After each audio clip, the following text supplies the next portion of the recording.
point of me going through all this is just to teach, educate, open lines of communication, to help improve understanding of what it means to have multiple disabilities. It's just complicated. Hey everyone, I'm Valerie. I'm mother to Jessica. Jessica's 33. She lives with me. She is disabled. I'm not afraid to use that word. Jessica has multiple disabilities, and I thought today that I would talk to you about her different diagnoses.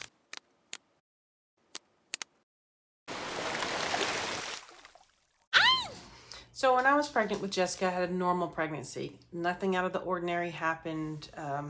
It was considered a typical pregnancy. Pretty much the same deal with birth, seemed normal. I was my labor was extra long. But other than that, nothing remarkable about delivery. When Jessica was about 5 months old, my mom started mentioning that she felt like there was something about Jessica's eyes that weren't quite right. It was just, she wasn't sure what it was, but she just kept saying something's a little different. We finally went to an eye doctor after multiple visits to a family doctor. And we went to this eye doctor, and it was very obvious sitting in there that she was completely blind.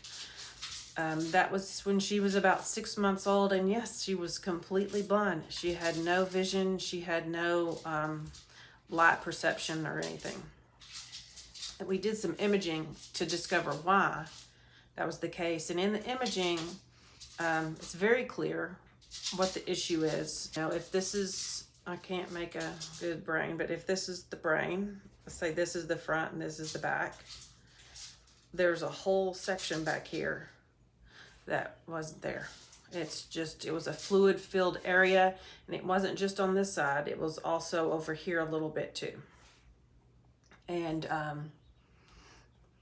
I had that back. It was actually the part that was missing the most was on the left, and the little part was on the right. So we had another visit with another doctor to look into her eyes to see if they could see the connection between all of that and her total blindness. And they discovered that she had hydrocephalus. So she had a shunt put in to drain off the extra fluid so that the fluid around her brain is normal pressure. It's called a ventriculoperitoneal shunt, or a VP shunt.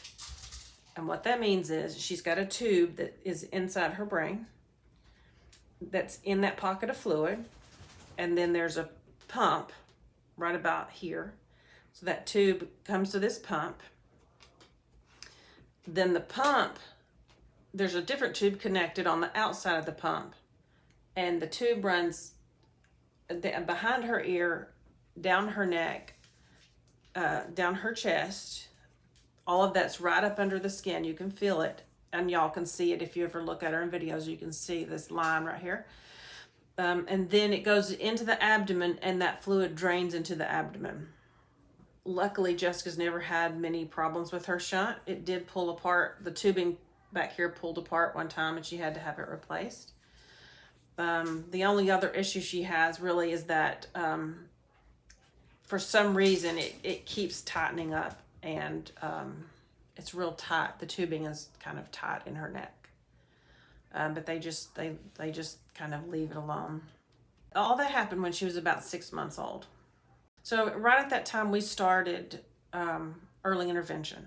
So we had specialists come to the house that taught us how to work with Jessica, and how to teach her, because without her vision, babies aren't stimulated to crawl to something or walk to something or reach for something. So we had therapy to encourage all these activities that sighted babies would do automatically. So she started early intervention at the age of 6 to 7 months, and had early intervention until she started to public school at the age of 4. When Jessica was about 13 months old, we had a different team come assess her. And I'll never forget this lady telling me on the spot that she had a developmental disability, or that she was developmentally delayed. And it made me so mad because like I say, at this point in the journey, we weren't educated. We didn't know. And, one of the things many of the things that they measured her on were things nobody had ever taught her. So, like, could she stack these 1-inch cubes? What'd you need? What'd you need? Could she stack these 1-inch cubes, however high, whatever? We didn't have 1-inch cubes. Nobody ever taught her to stack anything. It wasn't something we ever encouraged or taught. And so forth and so on. A lot of things they measured her on that day were things that I felt like were unfair. Interruptions. Okay, come on. During that time between early intervention and school, when we were having different professionals come to the house, we would have, she had occupational therapy that would come to the house. She occasionally had physical therapy. We would go to physical therapy. She would eventually have speech therapy. It's documented in the paperwork that at 2 years old, she had echolalia, which, if you don't know what echolalia is, if you ever listen to Jessica and my conversation, I'll say something and she says the same thing back, kind of to herself. It's just kind of like, they used to also call it parroting, like a parrot, a bird, parroting. And so she had this echolalia and what's called pronoun confusion, where she called herself she and her, and she called me I, and she called herself you. And it was this real challenge to work with her speech to correct that. That took a long time. That was a real challenge. So at that early age of 2, Jessica had a large vocabulary. Early on, we had a professional ask us to document how many words she knew, like how many words she could speak. She had an extraordinary vocabulary. Now, when she was, in this 7-month-old range, when we started early intervention, one of the first things we were taught was talk to her all the time. She can't see anything. You have to describe everything you see, everything you're doing, everything she's touching. Just constantly talk. And don't baby talk. Talk to her like you would just talk to an adult. So that's what we did. And so she had a large vocabulary because of how much we talked to her all the time. At 3 years old, in an evaluation, it was written that she had significant difficulty responding to basic spoken questions, significant difficulty maintaining a topic of conversation, which is still very true. Both of those are still true. She still struggles to respond to questions. We were continuing to work on pronoun usage. And although she can talk well, she cannot communicate her feelings. So this is documented just in the everyday documentation that the therapist that came to the house documented these things. We were not educated on any of these things. This is not something that we wrote down because we weren't in this world yet. We didn't know all these things. We didn't know what to look for. We didn't know how far behind she was.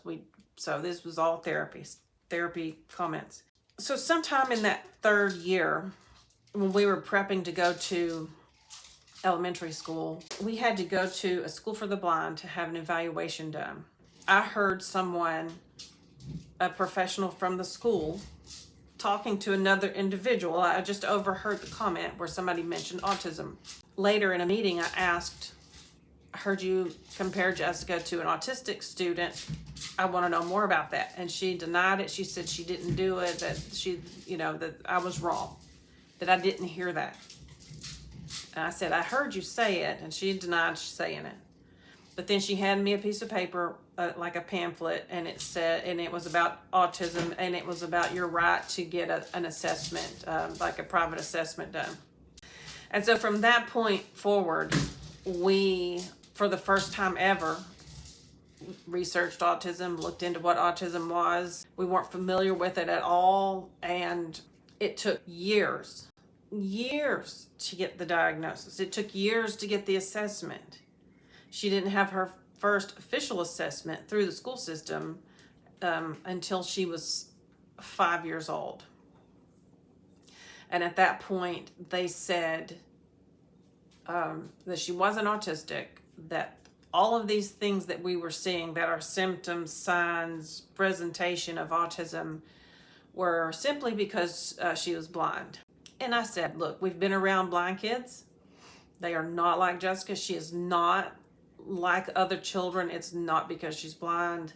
So we continued to fight that battle. It wasn't until she was 7 years old that we got her official diagnosis on paper and moved forward in that realm. During one of these assessments that I'm referring to, when they said she wasn't autistic,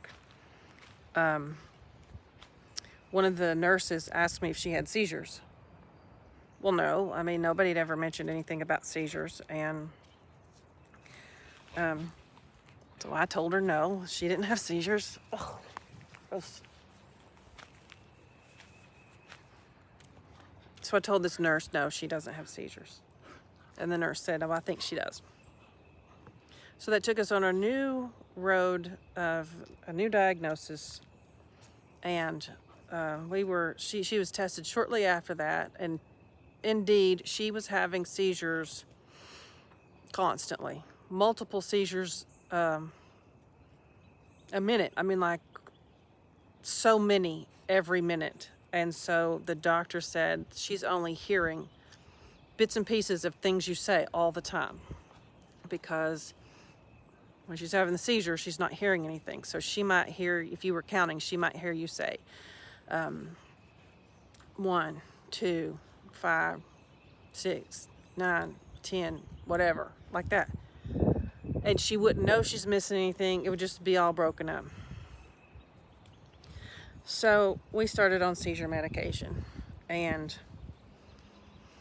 so at this point, she had the diagnosis of blindness, developmental disability, hydrocephalus, and then seizures. It wasn't until, a few years later that we had that 5th diagnosis, which is officially autism. When you have multiple disabilities, multiple disabilities can be 2 disabilities. This could be a combination of disabilities. And Jess had 5 different diagnoses. What that means for her and other students like her is that their educational needs are profound, because you cannot put a student like this in a classroom that is for us, like just for developmental disabilities, or just for autism, or just for blindness. It requires a whole team, a whole program to cover all the needs.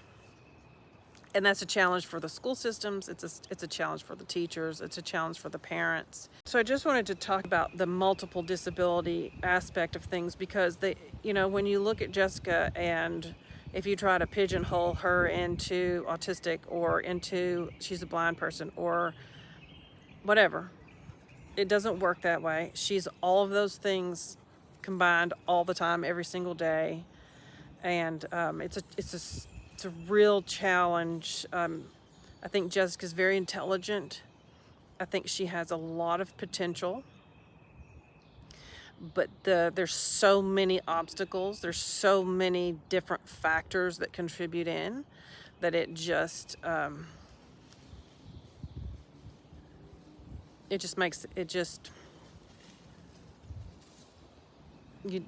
just can't possibly understand. I can't explain it. One thing I haven't mentioned in all these diagnoses that I'm talking about, in one of Jessica's many doctor's visits and assessments, a neurologist once told me that most likely the brain issue was caused by a stroke while she was developing. She also said Jessica has very mild CP, so cerebral palsy.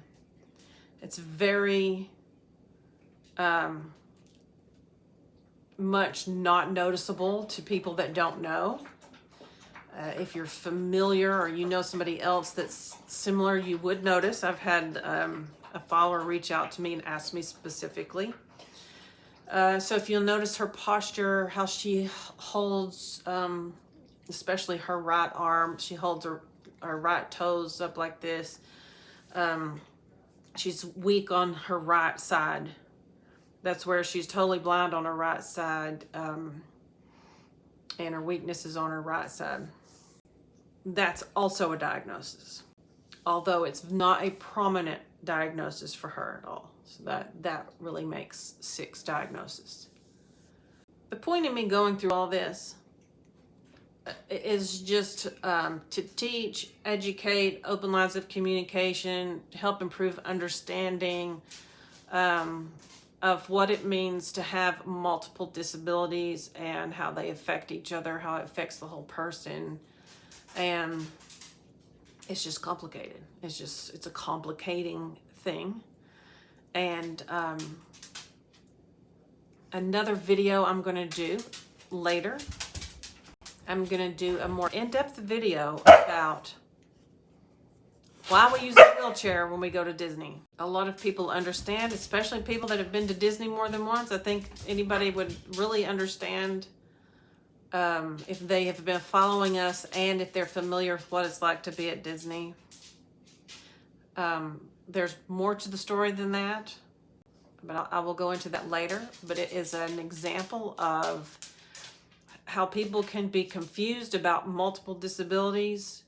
You know, they look at Jessica as autistic. Well, why can't she walk through the park? Can't she walk?